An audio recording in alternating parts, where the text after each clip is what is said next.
Olá meu amigo, minha amiga, seja muito bem-vindo ao canal Psiquiativa, nosso canal de Psicologia na Web. Eu sou o Roberto Calmon e hoje vamos estudar um pouquinho o controle aversivo. O controle aversivo é o nosso capítulo 4 e você que não é inscrito, inscreva-se. Você que não deu o seu psicojoinha, deixe seu psicojoinha, deixe comentários abaixo se você quiser adicionar mais alguma coisa à aula. Olhe os comentários, que eu deixo algumas coisas nos comentários. E a descrição do vídeo também é importante, que eu deixo lá alguns links de artigos e materiais pertinentes para a nossa aula. Tudo bem? Sem mais delongas, fique confortável, não dorme e vem comigo. Olha só, o que nós veremos sobre o controle aversivo?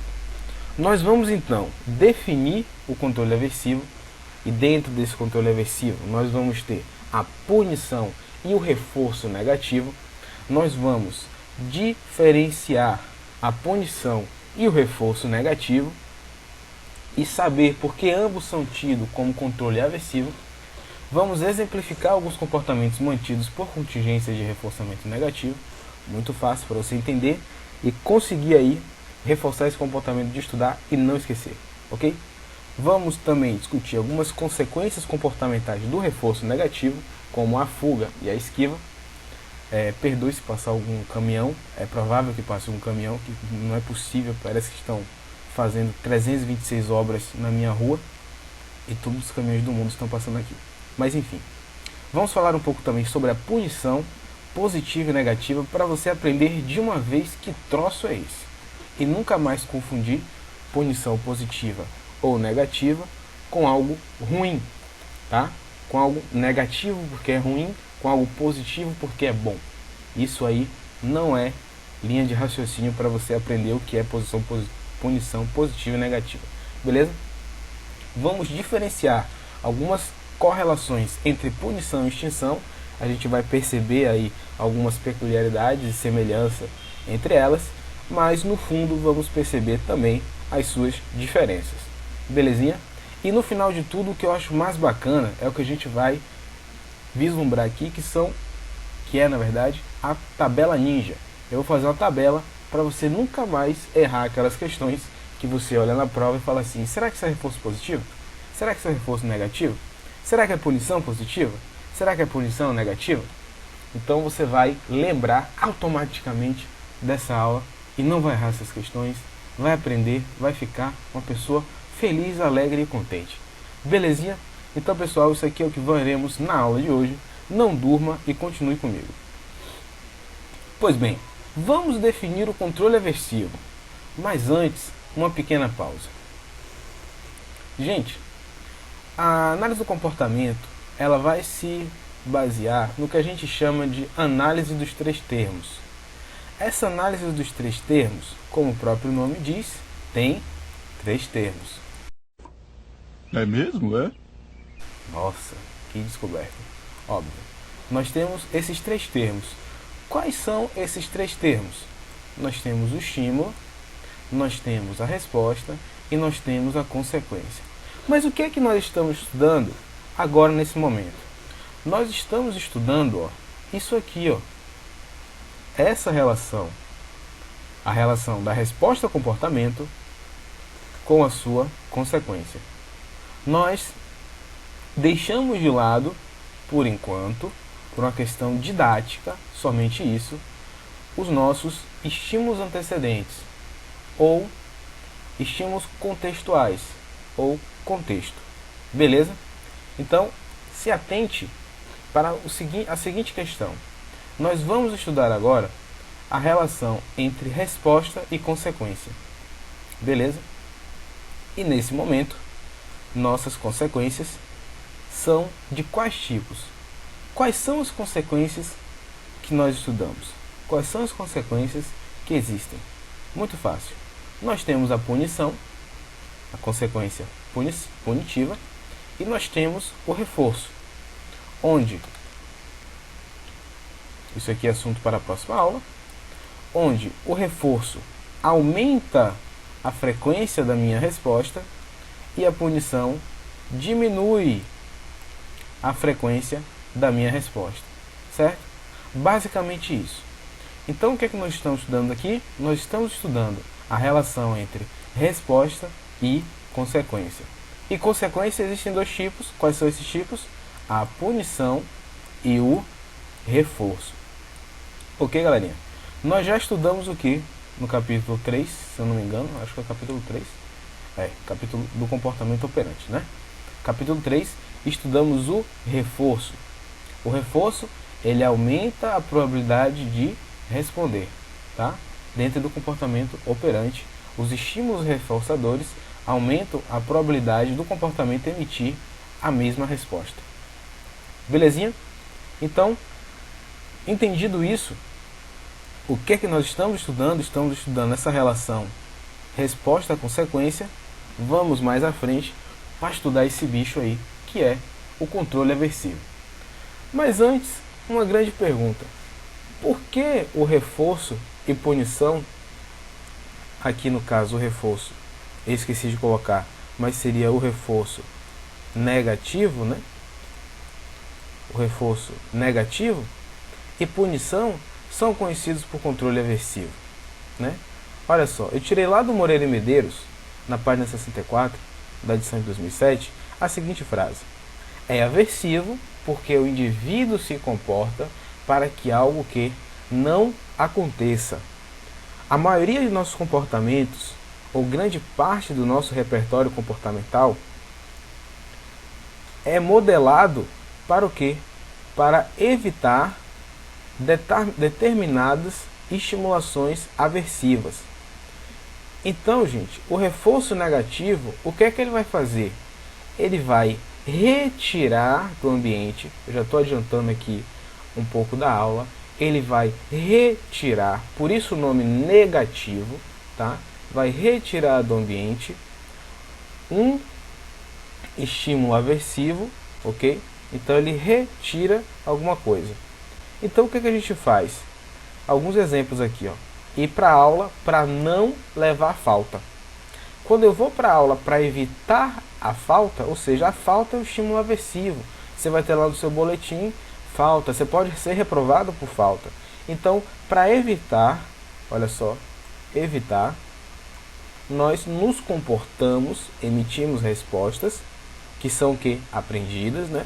Que a gente está falando aqui de comportamento operante.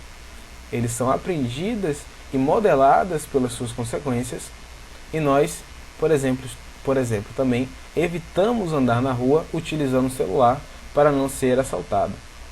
Então aí o que eu faço? Eu emito uma resposta a fim de evitar a presença de um estímulo aversivo. Tá ok? Outro exemplo, mentir a idade para um novo amor. Eu vou namorar e aí eu tive a experiência, eu passei por um processo de modelagem onde alguns eventos modelaram o comportamento de que, caso eu responda a minha idade real, eu não serei correspondido. Então o que é que eu faço? Eu evito emitir determinadas respostas, minto a idade, para o que? Retirar o estímulo que seria aversivo, que seria a pessoa negar o relacionamento. Não quero namorar com você porque você é uma pessoa muito nova, ou você é uma pessoa muito velha, não é a idade que eu quero. Então você ali já passou por aquela experiência, você pondera. Ou então você aprendeu com a cultura, né? Que é outro quesito que também pode acontecer. Agora a grande pergunta, mas Roberto, como é que eu vou saber se um determinado estímulo ele é aversivo ou não? Olha só, eu elenquei aqui 3 coisinhas para você nunca mais esquecer e saber o que caracteriza o estímulo aversivo ou não. O que você vai pensar? Ele reduz a resposta que o produz? Ou seja, é uma punição positiva? Reduzir a resposta que produz, o que significa? É só a gente escrever aqui, ó, um modelinho. Era para ter deixado no espaço, né? Não tem problema não. Uma resposta produz o quê? Uma consequência. Você já sabe que o reforço negativo, ele aumenta. Eu vou botar um R aqui e um E, que é um reforço. Eu preciso comprar uma mesa digitalizadora urgente, porque está difícil. Um reforço negativo, vou botar um NEzinho aqui, entenda que é um NE. O reforço negativo, ele vai o que? Retirar do ambiente uma possível estimulação negativa, ok? E a punição positiva, ele vai apresentar, por isso que é positivo, uma estimulação negativa. Estimulação negativa. Ficou difícil para entender? Vamos lá. Você é criança nesse momento e vai andar pela casa engateando e coloca o dedo na tomada. Ao colocar o dedo na tomada, você recebe o choque. O choque, ele é o quê? Uma consequência. Agora, ele foi adicionado no ambiente ou foi retirado? Foi adicionado, correto? Você colocou o dedo na tomada e recebeu a descarga elétrica. Então, isso aumentou ou diminuiu a frequência de você colocar o dedo na tomada? Você vai colocar mais vezes o dedo na tomada ou vai evitar de colocar o dedo na tomada? Você vai evitar, correto? Então, se ele diminui a frequência, ele é o quê? Punição. Diminuiu a frequência, ele é punição. Se ele é punição, ele pode ser punição positiva, por adicionar algo no ambiente, ou pode ser punição negativa, por retirar algo do ambiente. Nesse caso aqui, para você saber se é um estímulo aversivo, você vai se perguntar: ele reduz a resposta que o produz? Ou aumenta a frequência de resposta que o retira? Então, é o primeiro quesito para ele ser um estímulo aversivo. Todo aversivo deve ser analisado funcionalmente, galera. O que significa? Significa que não adianta você pegar aqui, nessa tríplice contingência, e verificar que a resposta e a consequência, por exemplo, aumentou, e você dizer que isso é punição. Isso não é punição, tá? A punição sempre vai o quê? Diminuir a frequência. E o reforço vai aumentar a frequência. Só isso. Você só tem que analisar funcionalmente. Isso aqui aumentou ou diminuiu? Só isso que você tem que saber. Tá certo? Isso chama-se análise funcional. Ok. Então já sabemos que o comportamento de evitação é quesito base para saber se nós estamos tratando de controle aversivo. O controle aversivo, ele é aversivo para cada indivíduo. Vamos ao exemplo, muita gente gosta de rock. Seja ele clássico, rock gospel, né? Que nós temos diversas divisões aí do rock. Mas eu, por exemplo, não gosto de rock. Então, para mim, o rock é um estímulo aversivo. Quando a gente lê alguns materiais de psicologia experimental do comportamento, ficamos em dúvida, muitas vezes, do que aquilo ali trata, né? De um estímulo aversivo, se não é um estímulo aversivo. Mas o que nós temos que ter é calma. Analisar o problema funcionalmente. Aumentou ou diminuiu? Aumentou. Aumentou na presença ou aumentou pela retirada? Aí nós vamos analisar. Diminuiu. Diminuiu porque eu adicionei algo no ambiente ou diminuiu porque eu retirei algo do ambiente? Tá? É isso que tem que ser analisado. Beleza? Então, para eu saber se o estímulo é aversivo, eu tenho que verificar se reduz a resposta que o produz, se todo aversivo, todo aversivo, você vai ter que ter a análise dele funcionalmente, né? Daqueles dois termos ali, da consequência e da resposta e da consequência, e ele é individual. Cada indivíduo terá uma análise daquilo que é ou não aversivo para ele. Beleza? Agora você já está fera, já sabe o que é controle aversivo, por que o reforço negativo é tido como controle aversivo e por que a punição, seja ela positiva ou negativa, é estímulo aversivo. Vamos então continuar aqui com o nosso pequeno diálogo. Vamos lá. O reforço negativo. Gente, muita gente tem dúvida e acaba errando algumas questões, questão foi ótimo. Não, você é burro, cara, que louco. Algumas questões sobre o reforço negativo. Por quê?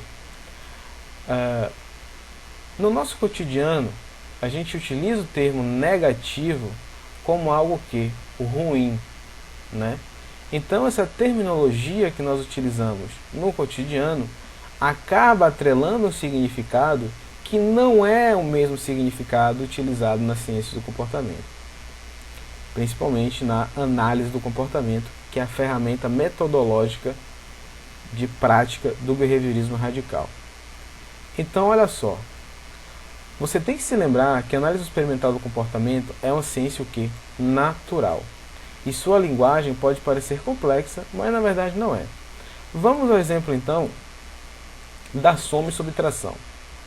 Quando você faz a função de soma, o que você faz?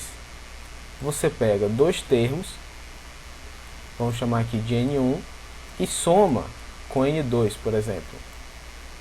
Não é isso? O que significa isso? Significa que o positivo, ele adiciona o quê?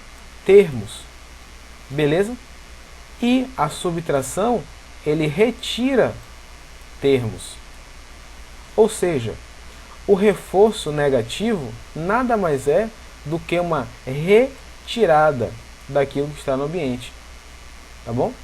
E o reforço positivo é uma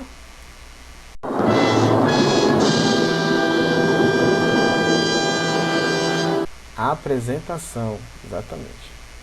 Apresentar determinadas consequências, tá? Se eu tenho um ratinho, o ratinho pressiona a barra na presença da água, ou da pelota de comida, ou sei lá, de um ursinho de pelúcia, se o ratinho gostar do ursinho de pelúcia, ele aumenta o meu responder e eu aumento a frequência pela presença da consequência reforçadora, que foi ou a gota d'água, ou a pelota de comida, ou o ursinho, se ele gostar do ursinho. Isso é um reforço positivo, porque eu adicionei algo no ambiente. Não é porque foi bom, esqueça isso. É porque eu adicionei. Lembre-se que a análise experimental do comportamento é uma ciência natural. E as ciências naturais se utilizam muitas vezes da linguagem matemática, uma linguagem clara e lógica. Beleza? Não é à toa que o comportamento operante e as contingências, a gente utiliza o termo se, então, não é? A contingência responde a esse termo aqui, ó, se, então. Gente, que pobreza, eu preciso comprar um. Nossa, se, então, ok? Vamos aqui a alguns exemplos de reforço positivo e reforço negativo para você não esquecer mais. Olha só, o reforço positivo é a presença de algo no ambiente. Ligar para pedir uma pizza. Eu ligo para pedir uma pizza porque a consequência reforçadora vai ser eu adquirir uma pizza, tá? E essa resposta você percebe que é repetida. Frequentemente eu ligo para a pizzaria para pedir pizza e essa resposta vai sendo repetida, tá?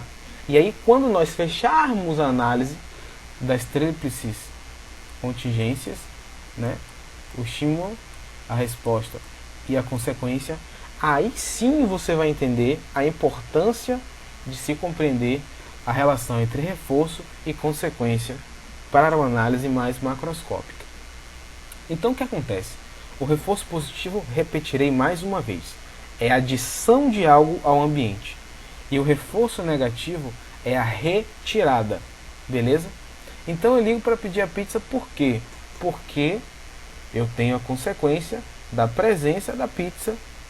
Então eu adicionei um estímulo reforçador pizza. Agora eu não tenho mais dinheiro, sou um sujeito pobre, olhei a carteira e falei, cacete, não tenho dinheiro. E agora o que eu vou fazer?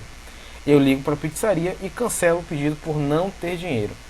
O que eu estou fazendo aqui, galera? Eu estou aumentando a minha frequência, porque eu farei isso mais vezes, a não ser que eu seja um caloteiro. Eu farei isso mais vezes para que eu não tenha a presença de um estímulo aversivo. Qual seria o estímulo aversivo nesse caso? Eu, sei lá, o cara chamar a polícia, seria um estímulo aversivo. Então, o reforçador negativo, eu emito essa resposta para retirar um estímulo aversivo. Então, eu retirei um estímulo aversivo, compreendeu? Que seria chamar a polícia, sei lá, levar uma multa, ter que lavar prato, alguma coisa nesse sentido. Então, o reforço negativo sempre aumenta a frequência do comportamento, tá? Mas aumenta por quê? Exatamente, pela retirada de um estímulo do ambiente.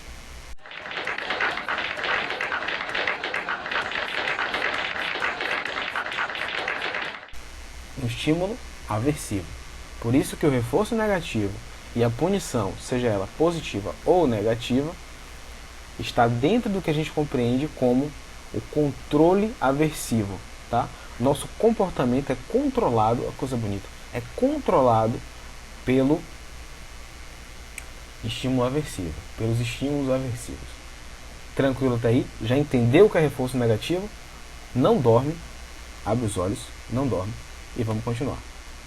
Agora eu trouxe a tabela do próprio livro para que você consiga compreender algumas questões fundamentais.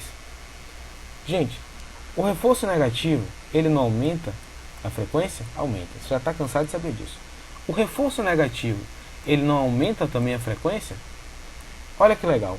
Eu posso aumentar a frequência, então, de um comportamento, tanto por reforço positivo, quanto por reforço negativo. Olha que bacana. Temos uma situação, um contexto, onde o animal na caixa de Skinner está privado de água. E nós temos um contexto onde o animal na caixa de Skinner está recebendo choque elétrico. Choque elétrico é o que, gente? Um rato, ele gosta de receber choque elétrico? Claro que não, né? É um estímulo aversivo. E aí ele já está modelado para pressionar a barra. Quando ele pressiona a barra, a consequência é o que? A apresentação de água. O que é a apresentação de água? É uma adição de uma consequência no ambiente. É a apresentação de algo no ambiente. Eu apresento água, por isso positivo. Quando no reforço negativo ele pressiona a barra, ou seja, é a mesma resposta. Compreende? Mesma resposta. Ele retira o choque. Se eu retiro algo do ambiente, é o que? Reforço negativo. Porque eu aumentei a frequência na retirada de algo. Ele com certeza vai repetir esse comportamento, vai emitir essa resposta mais vezes de pressão à barra pela simples retirada do choque, tá? Então a operação de adicionar água é positiva e a operação de retirar a água ela é negativa. A natureza do estímulo é um reforçador positivo e no negativo, olha que lindo, reforçador negativo, que é utilizar essa terminologia aqui, ó, SR- ou no positivo, SR+. Ambos, o que acontece, aumentam a probabilidade de ocorrência, tá vendo? Aumenta a probabilidade de ocorrência. Então, nunca mais na sua vida você vai falar que o reforço negativo ele diminui ou que o reforço negativo é algo ruim. A retirada do choque, para você ter noção, olha só, a retirada do choque foi ruim para o animal?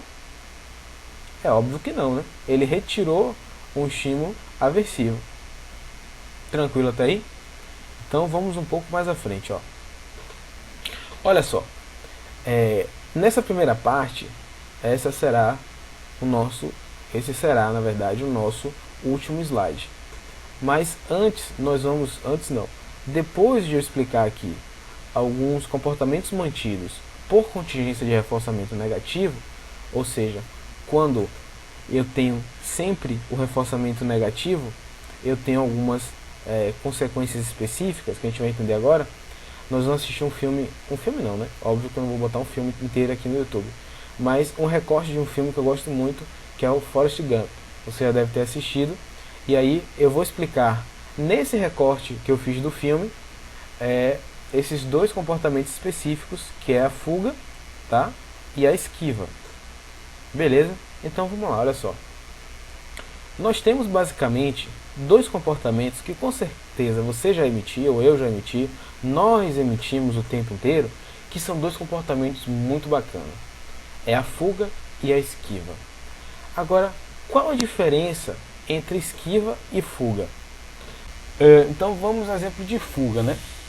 A fuga, ele aumenta a frequência da resposta após o contato com o estímulo aversivo. Se, por exemplo, eu andei ali num local onde havia espinhos, eu não sabia, e eu pisei no espinho, eu tive contato. Então, eu vou aumentar a frequência do meu comportamento a fim de agora esquivar, que é o aumento da frequência de resposta por eminência de contato com o estímulo aversivo.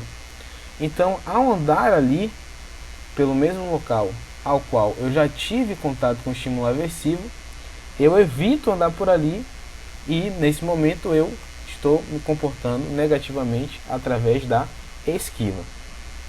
Nós sempre aprendemos a fugir antes de esquivar. É claro, né?